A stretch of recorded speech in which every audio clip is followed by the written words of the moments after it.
How's it going, everybody? I want us to have a discussion, okay? And the topic of today's discussion is tithing. And I'm not doing this to criticize anyone unrighteously. I'm not doing this to attack anyone or any leader of a commission or a ministry or a church. I'm not doing this to defame or destroy anybody, right? But I just want us to just listen and understand where I'm coming from, because I believe that a lot of churches don't go about tithing the right way, right? And they don't fully go about tithing the right way. Let me put it that way. It's one-sided usually. They tell you that you have to tithe, that if you don't tithe, you're stealing from God. Sorry, this car is making noise, but they tell you that if you don't tithe, you're stealing from God, and that if you don't tithe, then your finances will be tight, or if you don't tithe, then the enemy will steal something from you, or you will not prosper in your business, and some even say that if you don't tithe, then you will go to hell, or it's a sin, right? But they fail to understand something. They fail to do research, or to even be able to explain tithing the right way. The original reason for tithing was to support the Levites and the priests. Levites are people that work in the tabernacle. The tabernacle is the sanctuary of God, or the place that God decided to dwell the most in those days, right? In the days of the olden times of Israel, right? So the people that were dedicated exclusively to work there were the Levites and the priests, or the priest, right? Exclusively meaning they didn't have any other job. And due to that, tithing was created to support them. And it was required of people that own lands and cattle to tithe. Usually you will not see carpenters tithing. You will not see silversmiths tithing. You will not see fishermen tithing. It was usually people that owned estates. So people that had more than enough, right? People that had the ability to tithe, right? Without being homeless, right? You will not see servants tithing, usually. If you read the Bible carefully, you will see everything I'm saying, right? I may not know all the scriptures from the top of my head, but if you read the way tithing was originally constructed to be, you will understand what I'm saying. And the thing about tithing is that there was no new ordinance for tithing in the New Testament, apart from the fact that Jesus said it's not one of the weighty matters of the law. But there was no new way to tithe. So the same way you tithe it in the Old Testament, it was supposed to follow into the New Testament, apart from the fact that Jesus said it's not one of the heavy matters of the law, right? And a lot of pastors and leaders, they don't mention any of this, right? And like I said, I'm not doing this to criticize or to bring anyone down unrighteously, try to attack someone, but we have to say these things at times, right? I'm not saying you should not tithe, but don't let it get out of hand to the point of which you're giving your rent, right? And you are literally being foreclosed upon, or literally being evicted, right? You're being, you're just suffering unrighteously, or suffering in a way that God has not led you to suffer, because you don't want to displease God by not tithing. So you are suffering. It's a contradiction. There's godly sorrow, but there's the sorrow of the devil, the sorrow of the enemy. Don't put yourself through things that God is not calling you to suffer. If you study the word, you understand also that tithing basically passed through the Levites before it went to the priests. Levites are people that work in the tabernacle, right? But aren't leaders, or aren't people that can bless you. But let me put it this way. They're not the people that have the highest authority. They're not the ones that are basically the spiritual leaders, but they're the ones that work in the tabernacle. The priests, or the priest, are or is the spiritual leader, or the leaders, right? So the priests are the ones that usually would recite the law. They would admonish, they would exhort and rebuke, they would adjudicate things. The Levites would work in the tabernacle in different ways. They could be the porters.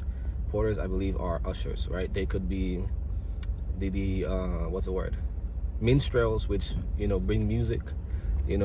They could be those that clean the sanctuary, those that organize and array the sanctuary, right? Those are Levites. The tithe was supposed to go to the Levites first, right? Which was 10% of, the cattle owners and the farm owners' salary or income, right? The produce of the land, or, the produce of their cattle, right? That's how they usually gave tithe. 10% of that, and it will go to the Levites. Then the Levites will take 10% of that and give it to the priests. So the priests actually receive the tithe of the tithes, right? But nowadays, everything is placed on the general congregation, and nothing is really placed on the process, or the process, the passageway of which tithing is supposed to go. And usually Levites don't receive the tithing first. It goes straight to the priest nowadays, right? And in those days, like I said, tithing was only supposed to be given to those that are solely dedicated to the work of the sanctuary. So if you are a leader of a church and you have a job outside of church, you have a source of income outside of church, technically speaking, you weren't supposed to receive tithes, right? But even if you do, right, it shouldn't be something that you use to oppress people, to say that, hey, if you don't tithe, you're going to hell. If you don't tithe, you're sinning. If you don't tithe, this and that, right? It's wrong. Because in that scenario, right, it's not an obligation. That's all I'm trying to say. Let's not make it an obligation if it's really not going through the right process or scenario. Because there's another ordinance in tithing, and the ordinance is basically that every 3 years you will give basically 20%, right? 10% will go to the poor, and 10% will go to the sanctuary, right? Or to the Levites, and then to the priests, right? So 10% will go to the sanctuary, and 10% will go to the poor.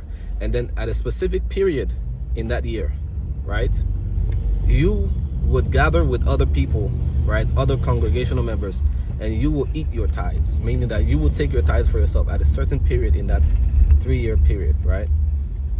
So a lot of times we don't explain these things. We don't explain the tithe to the poor. We don't explain the tithe of tithes. We don't explain the fact that it goes through these, passageways.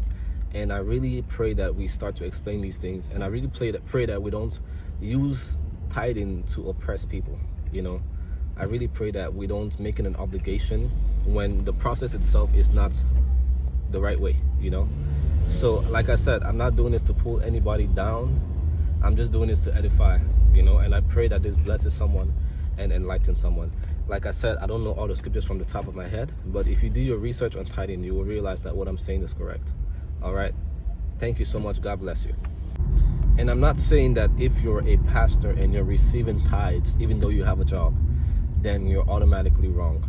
All I'm saying is that it's wrong for you to say in that scenario, right, that if the person doesn't tithe, then they're cursed, because you're not following all the ordinances and all the steps yourself, right? So at that point in time, there is grace that should be extended both ways. That's all I'm saying. And lastly, not every commission is called to receive tithes. If you look at Apostle Paul, he never received tithes. Or maybe if he did, he didn't mention it. But based on what I understand, he never received tithes, right?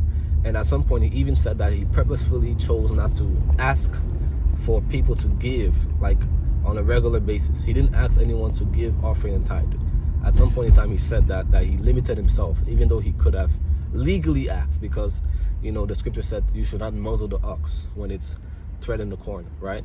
Meaning that you shouldn't restrict an animal that is working in a farm from eating in that farm, right?